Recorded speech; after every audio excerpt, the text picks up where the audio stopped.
სკოლა დაიწყო და მასთან ერთად მოსაწყენი რუტინაც დაბრუნდა.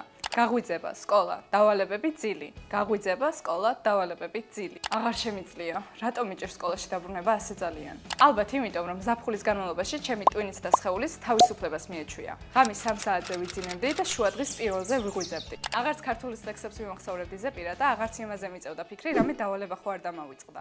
ახლა კი ამ ყველაფრის თავიდან დაწყებაა საჭირო, რაც დამთრგუნველია. თუ შენც ჩემს ავითხარ, ეს სამი რჩევა დაგეხმარება. პირველი, დაიწყე პატარ-პატარა ნაბიჯებით. თავიდანვე ნუეცდები ყველაფრის იდეალურად გაკეთებას. ჯერ შეეჩვი ახალ განრიგს. ყურადღება მიაქცია ძილის რეჟიმს, რომ გაკვეთილზე გამოძინებული მიხვიდე და ყურადღების მოკრება გაგიმარტივდეს. ასე ნაბიჯ-ნაბიჯ შეძლებ სკოლის დატვირთვის დაძლევას და ენერგიასაც მოიკრებ. მეორე, დაისვენე დღის განმავლობაში რამდენჯერმე. არ არის საჭირო მთელი დღე წიგნებში თავი გქონდეს ჩარგული.